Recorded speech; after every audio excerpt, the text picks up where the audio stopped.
Welcome to Belvoir in the Know, the only podcast created especially for the Fort Belvoir community to help you stay in the know and on the go.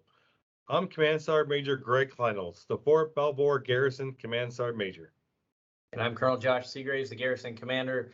Special guest for this episode, Mr. Boyd Hodges, Director of Emergency Services. I'm pleased to introduce Boyd to the community today and to discuss the importance of his position overseeing the directorate that keeps Fort Belvoir safe. So, Boyd, thank you for joining us. Let's just start off by you telling us a little bit about yourself for the community. Thank you, sir. I just want to say it's an honor to serve with Team Belvoir. It's been a great privilege being here. I'm a retiree. I'm a retired lieutenant colonel of about 25 years of service between Army and Air Force, predominantly from a law enforcement security background, and spent 14 years of my career living on military installations. So I take very personally the quality of life for our families and our residents as the joint service community right here on Team Belvoir. Yep, absolutely. And we've been waiting a while to get you on the team, so we're certainly glad you're finally here. Thank you, sir. Yeah, we're definitely glad to have you on board. Such a critical position for Fort Belvoir. So, what are your goals for community engagement and involvement with the Fort Belvoir community? Sergeant Major, that's a great question, and I intend to get very personal and upfront with families and be accessible. I want to reinstate one of our community liaison officer positions, community relations from the directorate. That position has gone vacant for a short time, and I feel that's very important. It's important for me to get out and meet families, talk to families. Again, I've lived on military installations, 14 years of my military service. And so I have a vested and personal interest in the family environment that's right here on our base. I think it's a wonderful installation. I think this is a tremendous place to raise families. And to do that, I want to know about schools and child development centers and family programs within housing, concerns of our residents, especially as far as any concerns for criminal behavior or speeding. Areas of interest to those folks that go home every day on our base and hopefully live a safe and secure lifestyle. Yeah, the salient point is, although we have 150 mission partners, we have close to 2,000 homes, so we have a lot of people traversing, living, working, and playing on installation. So, yeah, thanks. Yeah, absolutely. Great point on the community liaison officer. It's unfortunate, but a reality of living and working in the National Capital Region. There are almost consistent opportunities for promotion for employees. And so a lot of times we'll get folks on board and then we'll lose them relatively quickly. But that position is going to be critical, not just for DES, but for the community, just as you highlighted. So kind of pulling that thread a little bit and thinking about initiatives and things like the community liaison officer. Do you have any initiatives that you're thinking through or any initiatives coming up for DES? Yes, sir. One is the National Night Out program. We'd like to set up an event to better demonstrate to the community, not just from a Belvoir perspective, but as you said, sir, the greater area that we live in. We're the benefactors of some tremendous mission partners external to the installation, Fairfax County in particular, and a whole host of other folks that support what we do and who love to be a part of our Belvoir team. And so I'd like to highlight those folks as we do these night out events. Definitely, we're going to support the Alcohol Awareness Month. So that we demonstrate that we have no tolerance for drinking and driving. Our children who come and go from this installation deserve to come and go free of impaired driving and people who just don't take the seriousness of operating a 5,000-pound vehicle in close proximity to our families and our residents and people that come to work, go to school. This is home for them. And I want to make sure that we treat them as we would treat our own families. Yep, absolutely. Yeah, so and you've had a great opportunity the last few months to get a glimpse of the area. So Have you developed your vision for the Directorate of Emergency Services going forward? And if so, what does that look like? Sergeant Major, my philosophy has always been what I call P3R, and that's pride, proficiency, professionalism, and restraint. In a law enforcement security environment, it's imperative that we enforce the rule of law, but that we do it again as we would treat our own families. Everybody has bad days, and we need to be a part of the solution to help people that are in need. We need to be a sensor so the garrison commander has better ideas of the stresses involved in the community.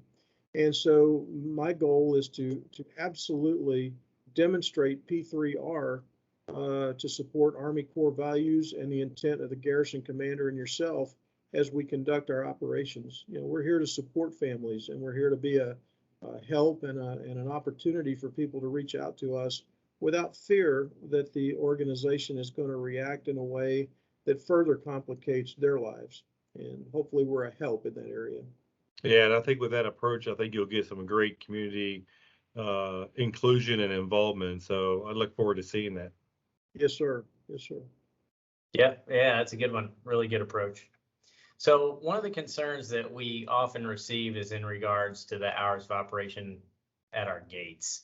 And many people are probably unaware of the manning for security guards that continues to impact those hours of operations. Can you just talk a little bit about that?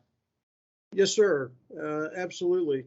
One of the problems and challenges involved in security work is absolutely when you work with a workforce of civilian employees, the Department of Defense and Department of the Army gives you very set parameters as to how much opportunity you can take from a garrison perspective to operate access control points. Our intent is to maximize the use of our resources, and currently we've been the benefactor of having a 95% assigned personnel rate involved in what we do. The reality is on some days we have less than 70% available, very similar to other organizations. If you work in your normal office environment, you have similar challenges with people who are just not able to be there to carry the workload. We're no different in that respect, and we have to manage our resources very carefully in order to provide the environment that is not just convenient for our mission partners and our families, but that makes sense from a fiscal and a corporate Army perspective. And that's juggling a lot of things, sir, and appreciate that question because it really drives to the heart of what we do is to provide easy access to this environment. So. Yep. Yeah, absolutely. Yeah, manning again, tough in this area, just like you alluded to earlier. So I appreciate that. Yes, anything else you'd like to share with our audience? Sir, I'm just very proud to be here. We have some really great professionals, not just in the law enforcement physical security environment, but we have our fire professionals that provide emergency, EMS support.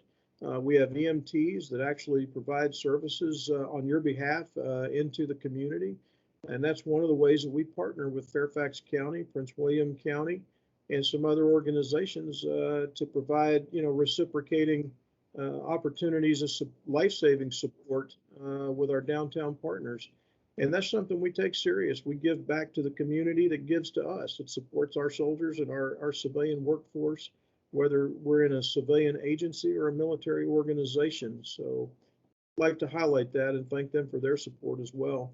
I'd also like to highlight the 212th MP Commander Tavon Bradford, who's been a tremendous mission partner to provide law enforcement and security support through other personnel that are active duty. We are the benefactor of a tremendous relationship between the Military District of Washington Provost Marshal's office and our office supporting garrison initiatives. Yes, sir. Yeah, absolutely. That's a great point. I think that's a great place to end it too. Thanks, Boyd. Appreciate it. Thank you for having me, sir. So I guess, Sergeant Major, we've come to the end of another episode. Thank you for joining us today. Any final thoughts? Yes, sir. Mr. Hodges, welcome to the team. As any other unit out there in a resource constrained environment, your leadership, I think, is going to be critical in moving us forward. in addressing the concerns and balancing the concerns of the residents to the mission. So we're really proud to have you on board. Glad you're here, and look forward to serving you along with the community over the next several years. So thanks. Thank you, Sergeant Major. Colonel, it's an honor to be here with you. Proud to serve. Thanks, Boyd. Thanks, Sergeant Major. So for our audience, don't forget to download the Digital Garrison app and make Fort Belvoir your installation of choice. Yes, we still get credit for that, and we still need credit for that. So if you haven't downloaded that, please do so. You'll have access to emergency and weather updates, current gate hours, current events, and more information. Connect with us on our website and social media platforms for all things Belvoir. Consider getting the COVID-19 booster if you haven't done that already. Luckily, and knock on wood, recent transmission trends are down. However, obviously it's still out there. And finally, thanks for joining us. From me to you, and now you know.